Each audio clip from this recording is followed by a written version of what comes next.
हाय मेरे दोस्तों, आप सभी का स्वागत है मेरे यूट्यूब चैनल मगहिया मैथ में। आज जो है दोस्तों हम 10 क्लास एक्सरसाइज 8 का ए का क्वेश्चन नंबर 1 का बी क्वेश्चन नंबर बताने वाले हैं। तो आज जो है दोस्तों ए का क्वेश्चन नंबर जो है इसके पिछले वाले वीडियो में जो है दोस्तों हम बता चुके हैं। अब क्वेश्चन नंबर 1 का बी बताने वाले हैं। तो आप लोग जो है देखते रहिए और समझिए। यहाँ कह रहा है क्या दोस्तों, सबसे पहले हम हमेशा बार बार आपको बता रहे हैं कि थीटा के सामने वाले भुजा को लंब कहते हैं। थीटा के सामने वाले भुजा को लंब कहते हैं और समकोण जो 90 डिग्री का कोण होता है उसके सामने वाले भुजा को कर्ण कहते हैं।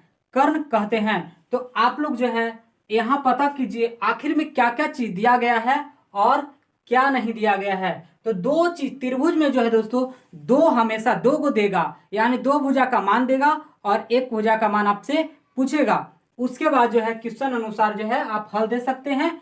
यहाँ जो सबसे पहले जो है आप बता सकते हैं कि क्या क्या चीज दिया गया है। तो यहाँ से हम आपको बताए थे ये सबसे बड़ी भुजा है, त्रिभुज में सबसे बड़ी भुजा और तिरछा रेखा है। तो इसका जो है कह सकते हैं क्या, ये कर्ण दिया गया है। क्या दोस्तों, तो कर्ण दिया गया है। और यहाँ जो दिया गया है थीटा के सामने वाले भुजा को, बार बार आपको हम बता रहे हैं दोस्तों, याद दिला रहे हैं कि थीटा के सामने वाले भुजा को ये लंब कहते हैं। थीटा के सामने वाले भुजा को लंब कहते हैं। तो बाकी यहाँ देखिए दोस्तों कर्ण हम सबको पता है, यहाँ इसके अनुसार से हम यहाँ लंब कर देते हैं। क्या कर देते हैं, लंब। अब ये क्या दिया गया है वो आप बता सकते हैं अपने आप। यहाँ से हो जाता है त्रिभुज में क्या क्या चीज होता है, तो यहाँ से कह सकते कर्ण, लंब और आधार। तो यहाँ पर छूटा हुआ क्या है दोस्तों, तो आधार छूटा हुआ है। तो हम यहाँ से कह सकते हैं हम सभी को आधार पता करना है। तो आधार का जो है फॉर्मूला हम आप सबको लिखा चुके हैं दोस्तों। तो चलिए यहाँ से बताना स्टार्ट करते हैं। आप समझिए, अगर जो नहीं लिखाए होंगे तो यहाँ से याद कर लीजिएगा आप लोग। तो लिख सकते हैं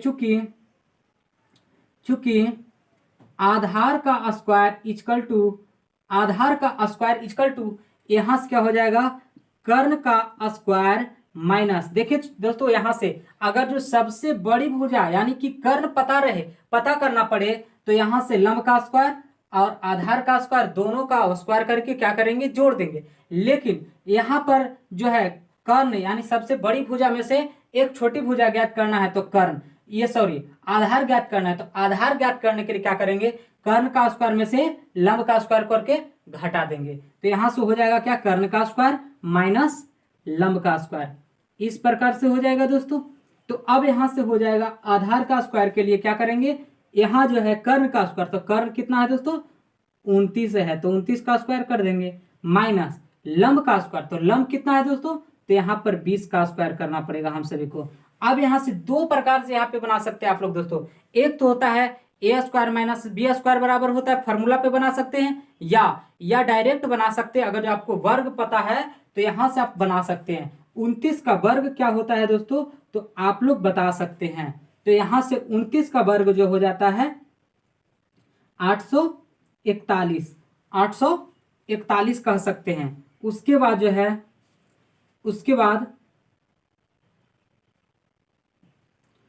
बाद 20 का स्क्वायर कितना हो जाएगा दोस्तों, तो 400 हो जाएगा। इस प्रकार से चलते हैं। तो यहाँ जो है 841 में से 400 चला जाएगा तो बच जाएगा 441, इस प्रकार से दोस्तों। तो यहाँ जो आ रहा है क्या, आधार का स्क्वायर आ रहा है हम सभी के पास में। यहाँ से ज्ञात कर सकते हैं क्या, आधार इक्वल टू ये जो है 441 जो आ रहा है दोस्तों, यहाँ हम क्या कर सकते हैं, स्क्वायर हटाएंगे, ये साइड जब स्क्वायर आएगा तो ये 441 जो है रूट में हो जाएगा। क्या हो जाएगा, रूट में हो जाएगा। यहाँ जो है आधार इक्वल टू यहाँ पे क्या आ जाएगा, तो ये 441 किसका होता है दोस्तों, तो 21 को होता है। कितना होता है, किसका होता है, 21 का होता है। यहाँ से रख सकते हैं क्या मान, 21। इस प्रकार से आधार पता हो गया, 21 आ गया। अब कह रहा क्वेश्चन